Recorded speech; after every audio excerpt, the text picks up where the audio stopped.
Proverbs 3.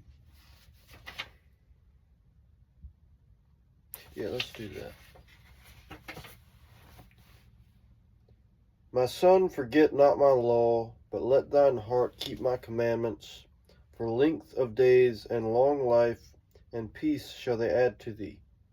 Let not mercy and truth forsake thee. Bind them about thy neck, write them upon the table of thine heart. So shalt thou find favor and good understanding in the sight of God and man. Trust in the Lord with all thine heart, and lean not unto thine own understanding. In all thy ways acknowledge him, and he shall direct thy paths. Be not wise in thine own eyes. Fear the Lord, and depart from evil. It shall be health to thy navel, and marrow to thy bones. Honor the Lord with thy substance, and with the firstfruits of all thine increase. So shall thy barns be filled with plenty, and thy presses shall burst out with new wine. My son, despise not the chastening of the Lord, neither be weary of his correction. For whom the Lord loveth he correcteth, even as a father the son in whom he delighteth. Happy is the man that findeth wisdom, and the man that getteth understanding. For the merchandise of it is better than the merchandise of silver, and the gain thereof than fine gold. She is more precious than rubies.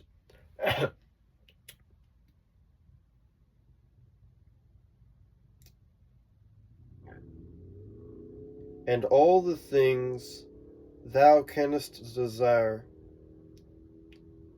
all the things you can desire are not to be compared unto her, are not to be compared to her.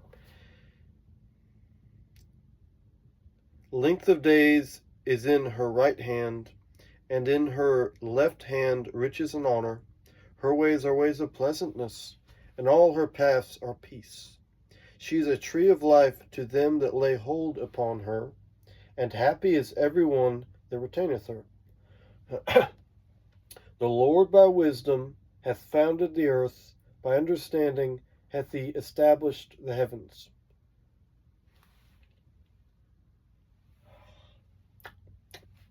Yeah. By his knowledge the depths are broken up, and the clouds drop down the dew. My son, let not them depart from thine eyes. Keep sound wisdom and discretion. So shall they be life unto thy soul, and grace to thy neck. Then shalt thou walk in thy way safely, and thy foot shall not stumble.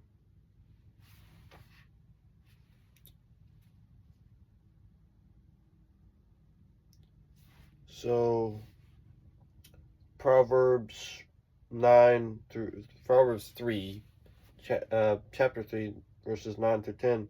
Honor the Lord with thy substance, and with the firstfruits of all thine increase.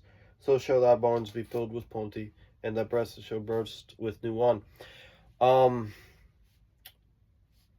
So, in their case, talking about barns, well, that can apply to savings, bank accounts, stuff like that.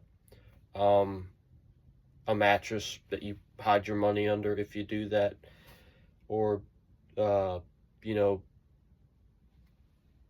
secret compartments in your house or vehicle that you put money in. If you want them to be filled with plenty, honor the Lord, which is Christ, which is God, which is the Father, which is the kingdom of heaven, or the ones working the person, like if you want, or the representation of heaven, like heaven's supposed to be this perfect place where God is in control and there's no problems, and that's how you know that heaven is perfect, because it's not like the earth. The earth is his footstool. So that's why things are not how they should be, or they're not how they are in heaven. They're how they would be if man had the dominion, like God says in Genesis, to alter the course of events. In heaven, there is no disease, there is no poverty, there's nothing bad, nothing evil.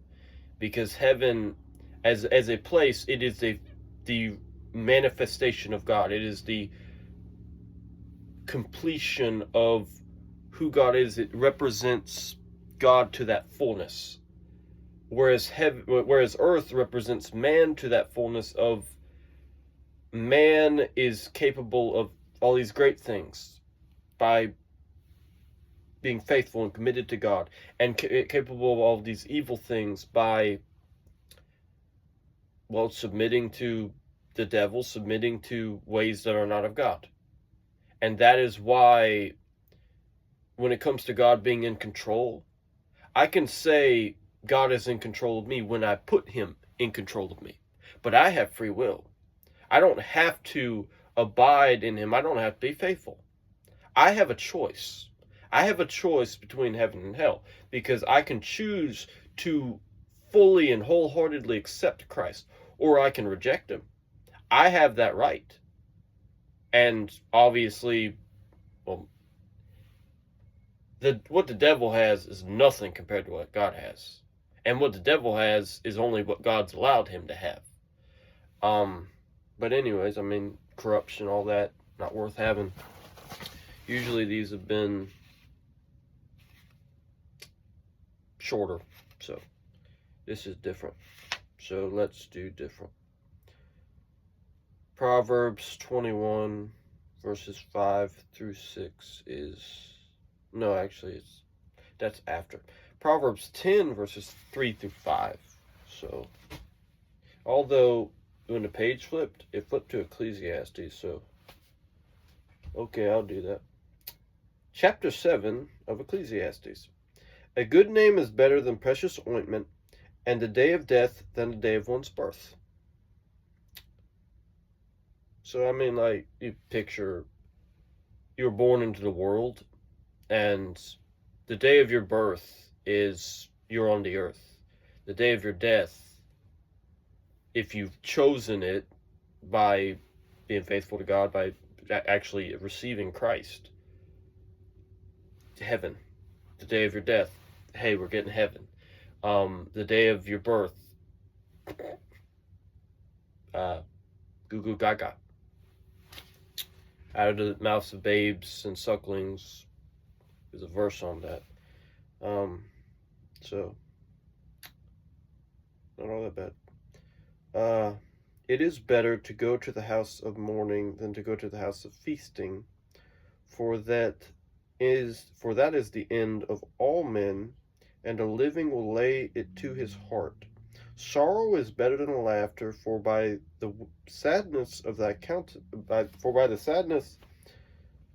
countenance, the heart is made better. The heart of the wise is in the house of mourning, but the heart of fools is in the house of mirth. And that's like with mourning. When someone is mourning, they're more capable of receiving God than if they just thought they could handle everything themselves. If you think you can handle everything yourself, then what use is God to you? But if you recognize and receive that in yourself, that, hey, this God guy, this God being, he is worth it.